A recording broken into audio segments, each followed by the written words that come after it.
मेरा नाम सुरेश है। मेरा जन्म 1992 में हुआ था। मेरे पिताजी प्रोफेशन से डॉक्टर थे और मेरी माँ उसी नर्सिंग होम में नर्स का काम करती थी। जब मेरे पिताजी गुजरे तब मैं करीब 3.5 साल का था। उनके गुजरने के बाद हम दास रहली चले गए। 28 फरवरी 1998 का दिन। हमेशा की तरह मेरा स्कूल सुबह 8:30 का था। माँ की बनाई हुई मैगी खाने के बाद 8:30 बजे उन्होंने मुझे स्कूल ड्रॉप कर दिया। 11:30-12 बजे तक मैं स्कूल से छूटा था। तब माँ मुझे घर ले आई और मैंने फिर से मैगी खाई। माँ से बातें करके मैं खेलने चला गया। मैं काफी देर तक खेला और फिर थका हारा अपने घर के रास्ते निकल पड़ा। मैंने 3-4 बार दरवाजा खटखटाया लेकिन दरवाजा नहीं खुला। तो मैंने सोचा कि माँ शायद सो रही हैं या फिर किसी काम से कहीं बाहर चली गई हैं। इसलिए मैं वहाँ रुका नहीं और फिर से खेलने चला गया। जब मैं दूसरी बार घर गया और दरवाजा खटखटाया तब 7-8 बार खटखटाने के बाद भी माँ ने दरवाजा नहीं खोला। घर की सारी खिड़कियां भी बंद थी। मैं करीब 15 मिनट तक माँ को आवाज देता रहा। तंग आकर मैं बरामदे के गेट पर झूलने लगा। तीसरी बार जब खटखटाया तो दरवाजा खुला, पर वो माँ ने नहीं खोला था। जैसे ही दरवाजा खुला वो सामने खड़ा था। मुझे अपना सर ऊपर करके उसे देखना पड़ा क्योंकि मैं बहुत छोटा था, मेरी हाइट बहुत कम थी। वो ज्यादा लंबा चौड़ा नहीं था, साधारण सा दिखने वाला आदमी था। मुझे बस इतना याद है कि उसने फुल स्लीव चेक शर्ट और साथ में जीन्स पहनी थी, इतना ही याद है। शायद वो घर से निकल ही रहा था। जब मैंने उससे पूछा कि वो कौन है तो उसने कहा, मैं वेंकटेश हूँ, तुम्हारी माँ का दोस्त। पूरा घर तहस नहस था। ऐसा लग रहा था जैसे किसी ने जल्दी में समेटा हो। घर में घुसते ही राइट साइड में एक रूम होता था। जब मैं रूम में गया वहाँ मेरी माँ बेहोश पड़ी थी और उन पर अलमारी में रखी साड़ियों का ढेर गिरा हुआ था। वो बिल्कुल नग्न थी और उनका शरीर साड़ियों से ढका हुआ। उन साड़ियों के बीच से माँ का खून पानी की तरह बह रहा। शायद उनके सिर से या पैरों के बीच से ब्लीडिंग हो रही थी। मैं रो रहा था और मुझे समझ में नहीं आ रहा था कि मैं क्या करूं। वो पीछे से आया और कहा कि मेरी माँ पर कोई साया है, इसलिए वो बेहोश है और वो डॉक्टर को लेने जा रहा है। उसने मुझे घर पर ही रुकने को कहा। मैं उसे जाने नहीं देना चाहता था क्योंकि माँ को ऐसे देखकर मैं डर गया। मेरी माँ जमीन पर पड़ी हुई थी और मैं उनके पास बैठा था। उसने मुझे कहा कि हाथ फोल्ड करके मुंह पे उंगली रखकर बैठ जाओ, जैसे हम स्कूल में करते हैं। उनकी सांसें आज भी कानों में गूंजती हैं। वो आवाज बिल्कुल वैसी थी जैसे सांस फूलने पर होती है। जब कोई इंसान मास्क लगाता है तब सांस लेने में तकलीफ होती है ना, बिल्कुल वैसी आवाज थी। वो कुछ देर साथ बैठा और फिर खड़ा हो गया। इतना सब कुछ होने के बाद भी वो इस तरह शांत खड़ा था जैसे वहाँ पर कुछ हुआ ही ना हो। मुझे याद है उसके चेहरे पर एक स्माइल थी। उस वक्त मुझे कुछ समझ नहीं आया। आज जब मुझे वो दिन याद आता है तो मुझे लगता है कि उसके चेहरे पर उस दिन शैतानों वाली मुस्कुराहट थी। उसे हम साइकोटिक वाइब्रेशन भी कहते हैं। उसके चेहरे पर एक शिकन नहीं थी। वो वहाँ पर ऐसे शांत खड़ा था जैसे मानो कुछ हुआ ही ना हो। फिर वो वहाँ से बाहर निकला और करीब 30 मिनट तक मैंने उसकी राह देखी, पर वो वापस नहीं आया। जब मैं उसे ढूंढने बाहर गया तब तक वो जा चुका था। तब मुझे एहसास हुआ कि उसने बहुत सारा सामान भी चोरी कर लिया है। मैं इंतजार कर रहा था ये सोचकर कि वो डॉक्टर को लेने गया है। मेरी माँ अंदर पड़ी हुई थी और मैं बाहर खिलौनों के साथ खेल रहा था। कुछ देर बाद मैं खेलकर बोर हो गया और बाहर गेट की तरफ गया। जब मैं उस पर झूल रहा था तो पड़ोस की 2 औरतें आकर माँ के बारे में पूछने लगी क्योंकि उन्होंने उन्हें सुबह से नहीं देखा था। मैंने उन्हें बताया कि माँ पर साया है और वो बेहोश है। माँ कमरे के अंदर पड़ी हुई है और एक अंकल बाहर गए हैं डॉक्टर को लाने के लिए। एक आंटी माँ को देखने के लिए घर के अंदर गई और जोर जोर से चिल्लाते हुए बाहर आई। उन्होंने पुलिस को खबर की और पुलिस घर पर शाम तक आई थी। मकान मालकिन और कुछ पड़ोसी घर के बाहर इकट्ठा हुए थे और बात कर रहे थे कि ऐसा इस इलाके में पहली बार हुआ है। जयश्री की बॉडी पूरी तरह नग्न थी। उनके दोनों हाथ खिड़की से बंधे हुए थे, पैर खुले हुए थे और वजाइनल ब्लीडिंग साफ साफ दिखाई दे रही थी। डॉक्टर को जयश्री पर जो इंजरी मिली थी वो गर्दन पर हल्के लेगिचर मार्क थे। शायद साड़ी के इस्तेमाल से उनका गला घोंटने की कोशिश हुई होगी, लेकिन डॉक्टरों ने कहा कि मौत सांस रुकने की वजह से हुई। उसके अलावा ब्रेस्ट इंजरी और होठों पर जख्म थे। इन सब से पता चलता है कि ये वायलेंट सेक्सुअल इंटरकोर्स था। मैं पिछले 38 साल पुलिस में था, लेकिन मैंने आज तक ऐसी क्रूरता कभी नहीं देखी। मैंने फौरन डॉग स्क्वाड, फिंगरप्रिंट एक्सपर्ट और फोटोग्राफर को बुलाया। फिंगरप्रिंट एक्सपर्ट को वार्डरोब पर कुछ फिंगरप्रिंट्स मिले। ये काम किसी राक्षस का ही लग रहा था। मुझे अंदर जाने नहीं दिया। बाहर कंपाउंड में ही बैठने को कहा गया। मैंने जिद की पर कोई नहीं माना। जिस रात मेरी माँ गुजरी उन्होंने उनकी बॉडी एम्बुलेंस में रखी और वहाँ से ले गए। मैंने आखिरी बार अपनी माँ का चेहरा उस कमरे में देखा, उसके बाद कभी नहीं देखा। जयश्री के मर्डर के 2 दिन बाद उस इलाके में नित्या नाम की एक औरत घर पर बिल्कुल अकेली थी। तारीख थी 2 मार्च। नित्या के मुताबिक दोपहर करीबन 2 बजे जब वो घर पर अकेली थी, एक अजनबी दरवाजे पर पता पूछने के बहाने आया। जब उसने कहा कि उसे नहीं पता, तो वो जबरदस्ती घर में घुस गया, दरवाजा बंद किया, उसे रसोई में घसीट कर ले गया और उसे सारे जेवर देने के लिए धमकाया। उस समय उस प्रेग्नेंट औरत ने लड़ने का फैसला किया। उसके सर पर प्रेशर कुकर मारकर वो चिल्लाती हुई बाहर भागी। वो जैसे ही चिल्लाई, पड़ोसी उसकी मदद के लिए इकट्ठा हो गए। उन्होंने उसे पकड़ा, पीटा और पुलिस को खबर कर दी। पीनिया पुलिस उसे गिरफ्तार करने के लिए वहां आ गई। वहीं न्यामेगौड़ा को एहसास हुआ कि उसने उस आदमी को पहले देखा है। पहली बार जब वो उसे मेरे सामने लेकर आए तो मुझे 100% पक्का हो गया था कि ये वही इंसान है जिसे मैंने माइको लेआउट पुलिस स्टेशन में देखा था। मैंने कहा, मैंने तुम्हें माइको लेआउट में देखा है, मैं जानता हूँ तुम वही हो। पर वो नहीं माना। अगर वो मान लेता कि वो उमेश रेड्डी है तो उसे उमेश रेड्डी के किए जुर्मों की वजह से जेल जाना पड़ता। तो उसने नकली नाम बताकर बचने की कोशिश की। लेकिन जब पुलिस ने डिटेल में इंटरोगेट किया तो ये तय हो गया कि वो उमेश रेड्डी ही था। जब उससे पूछा गया कि उसने अपनी सारी लूट कहाँ छुपाई है, तो उमेश रेड्डी उन्हें एक घर पर ले गया। वो बहुत ही आम घर था, ज्यादा बड़ा घर नहीं था, पर उसने घर से बहुत सारी चीजें निकाली, जैसे सोने के गहने, वीसीआर, टीवी, बहुत सारी साड़ियाँ और औरतों के अंडरगारमेंट्स भी। 2 लाख रुपए कैश और लगभग 3 से 4 किलो सोना, सब कुल मिलाकर करीबन 190 आइटम थे। जयश्री के केस में हमें साइंटिफिक एविडेंस मिला। वार्डरोब पर उमेश रेड्डी के फिंगरप्रिंट्स मिलना बहुत बड़ा सबूत था। नित्या के केस में वो रंगे हाथ पकड़ा गया था। हमें उसके पास एक चाकू मिला, चाकू पर खून के निशान थे और उसकी साड़ी पर भी खून लगा था। बाद में फॉरेंसिक रिपोर्ट में दोनों ब्लड ग्रुप बिल्कुल मैच हो गए और फिर आखिर में डिटेल्ड इंटरोगेशन के बाद उसने सब कुछ कबूल कर लिया और मैंने उसका वॉलंटरी स्टेटमेंट रिकॉर्ड किया। इसकी वजह से पुलिस उमेश रेड्डी के और शिकारों की भी पहचान कर पाई, जिन्होंने सामने आकर उसकी पहचान की कि यही उनका हमलावर है। उन्हीं में से थीं अमृता और फातिमा। उमेश रेड्डी ने एक ही दिन में उन दोनों पर हमला किया, 19 फरवरी को, जयश्री के कत्ल के सिर्फ 10 दिन पहले। इसी से ये तय हो गया कि यही उमेश रेड्डी है।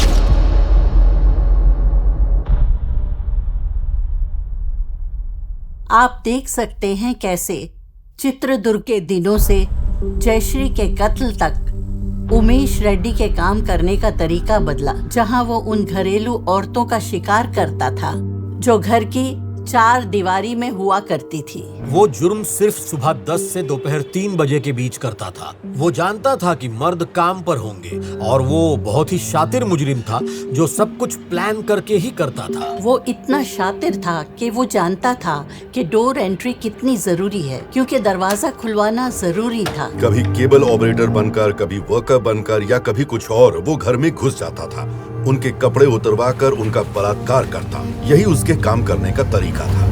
90 के दशक में बेंगलोर का पुलिसिंग सिस्टम बहुत पुराना था। हम ज्यादातर वायरलेस और वॉकी टॉकी का इस्तेमाल करते थे। इस वजह से हम दूसरे पुलिस स्टेशन से सीधे कनेक्ट नहीं कर पाते थे, तो पहले कंट्रोल रूम को इन्फॉर्म करना पड़ता था। इंफॉर्मेशन अभी तक कंप्यूटराइज नहीं हुई। चित्रदुर्ग को पता नहीं चलता था कि वहाँ से बल्लारी कौन भागा और बल्लारी को खबर नहीं होती थी कि चित्रदुर्ग से कौन भागा। इस इंफॉर्मेशन गैप की वजह से पुलिस जान नहीं पाती थी कि वो कितना बदनाम है। उमेश रेड्डी ने इसी गैप का फायदा उठाया। उसके हाथों में हथकड़ी थी, वो भाग निकला। पैरों में बेड़ियां डाली गईं, वो उनके साथ ही भाग निकला।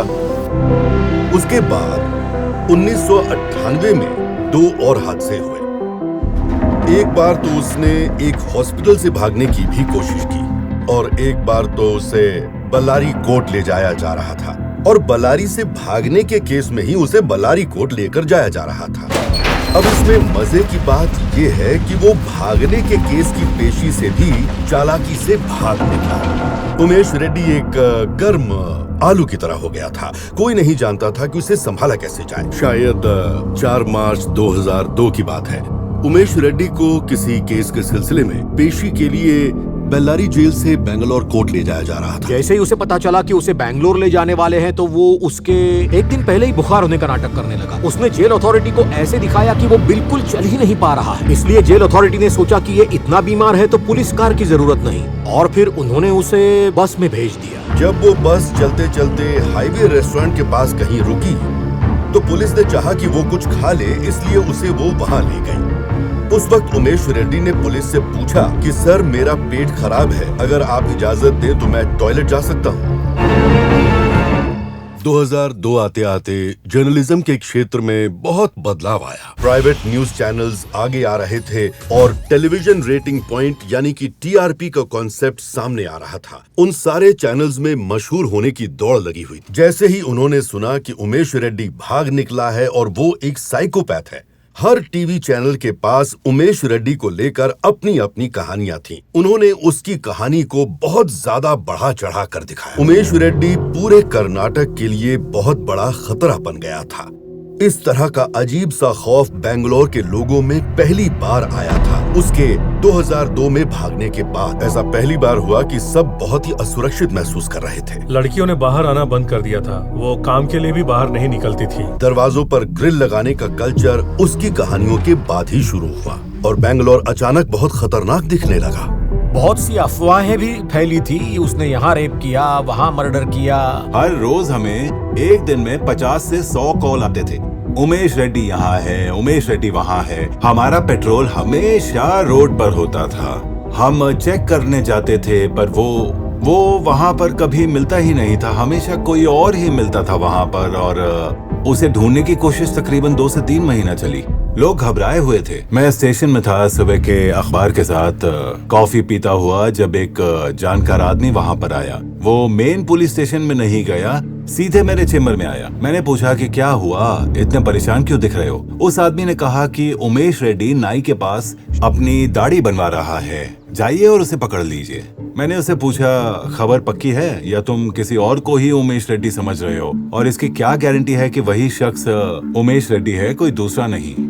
एक रिक्शे वाले ने उमेश रेड्डी की शक्ल अखबार में देखी थी। रिक्शे वाला यशवंतपुर पुलिस के पास जल्द से जल्द पहुंचता है और बताता है कि उमेश रेड्डी पुलिस स्टेशन के सामने कटिंग करवा रहा है। हमारे पुलिस स्टेशन के सामने एक नाई की दुकान है जहाँ वो दाढ़ी बनवाने आया था, बिल्कुल हमारे पुलिस स्टेशन के सामने। जल्दी चलिए, मेरा भरोसा कीजिए, उसे अपनी हिरासत में ले लीजिए और उससे पूछताछ कीजिए। मैंने सोचा फिर देखने में क्या जाता है, तो मैं 4-5 पुलिस वालों के साथ वहाँ पहुँचा, पर वो वहाँ से निकल चुका था और तब तक वो शायद रेलवे स्टेशन की तरफ चला गया था। 5 मिनट की देरी और हो जाती ना तो कोई चांस नहीं था।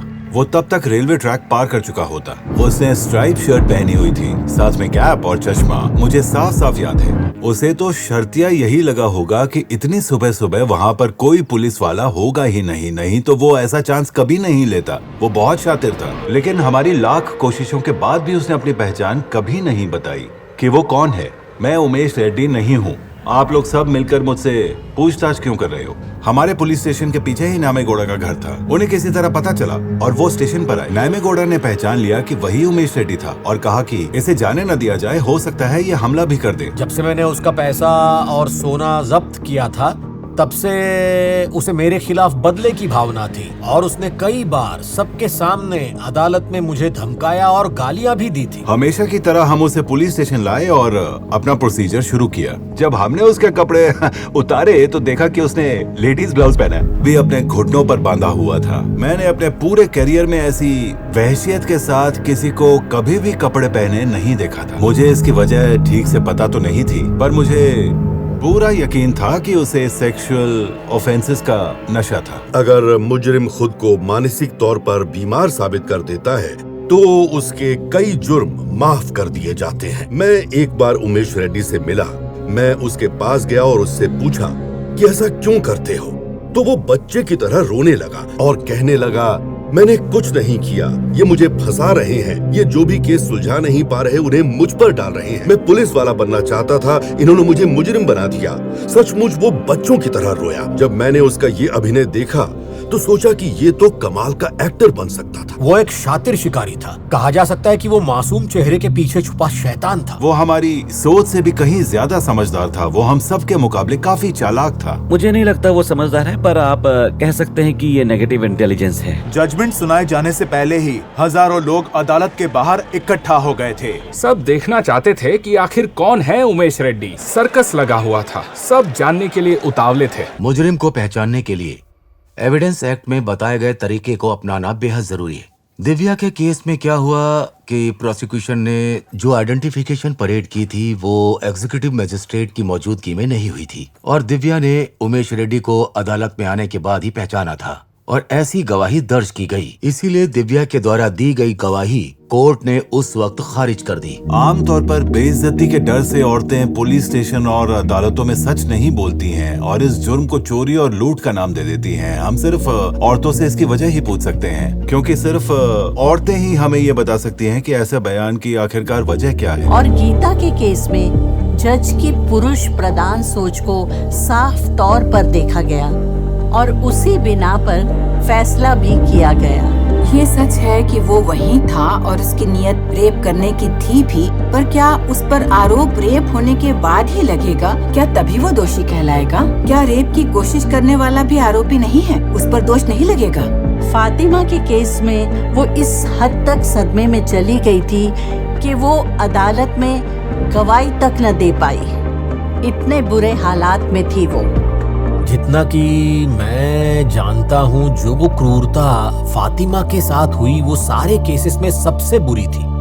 उसे आज भी मानसिक बीमारी, चुराया हुआ सामान तो उसके पति ने पहचान लिया था, लेकिन उसके बरी होने की वजह थी कि उसने उसकी पहचान नहीं की। अदालत तक को पता था कि उसे मानसिक बीमारी है। उन्होंने उसे जिस वजह से बरी कर दिया वो तो बहुत मामूली वजह थी। वो 3 केसेस जिसमें रेड्डी को सजा मिली वो एक तरह से एक ऑफिसर की काबिलियत और उसकी ईमानदारी का फल था। वो जयश्री का केस था जिसमें सचमुच इंसाफ हुआ। जिस रात मेरी माँ की मौत हुई और जब उनका शरीर एम्बुलेंस में रख के वहाँ से ले जा रहे थे, तब गरुड़प्पा नाम के कांस्टेबल मुझे अपने साथ अपने घर ले गए। रास्ते में मैंने उनसे पूछा कि माँ साथ क्यों नहीं चल रही, तो उन्होंने कहा कि तुम्हारी माँ अब इस दुनिया में नहीं रही, इसलिए वो अब हमारे साथ नहीं चल सकती। कोई रिश्तेदार ना होने की वजह से सुरेश अपनी माँ की मौत के बाद ज्यादातर गरुड़प्पा के घर ही रहता था। मैं उनके ही घर रहने लगा, उनके बच्चों के साथ घुल मिल गया।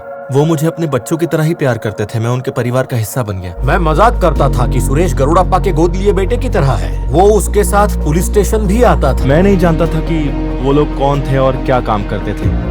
मुझे ये भी नहीं पता था कि वो पुलिस हैं या चोर हैं, अच्छे हैं या बुरे हैं। सब मेरे दोस्त थे। मैं उन्हीं के साथ खेलता था और उन्हीं के साथ रहता था। ऑफिसर न्यामीगौड़ा ने मुझे पास बुलाया और कहा कि हमने किसी को पकड़ा है। वो एक कमरे में जमीन पर बैठा हुआ था और पुलिस वाले आसपास खड़े थे। उन्होंने पूछा, क्या उस दिन यही तुम्हारे घर आया था? उसने मुझे देखा और मैंने उसे, और मैंने कहा ये वही है। 1 सेकंड में कह दिया कि ये वही है। उस दिन जब वो घर पे मिला था तब उसके चेहरे पर एक ऐसी मुस्कुराहट थी जैसे वहां कुछ हुआ ही ना हो। लेकिन इस बार मामला बिल्कुल उल्टा था। उसके जुर्म और कत्ल के तरीके को ध्यान में रखते हुए और जानते हुए कि ये केस लाखों में एक था, जस्टिस सुकन्या ने उसे मौत की सजा सुनाई। सजा मिलना आम बात है, पर मौत की सजा मिलना बहुत नया। उसे मौत की सजा हुई ये जानकर मैं बहुत खुश हुआ।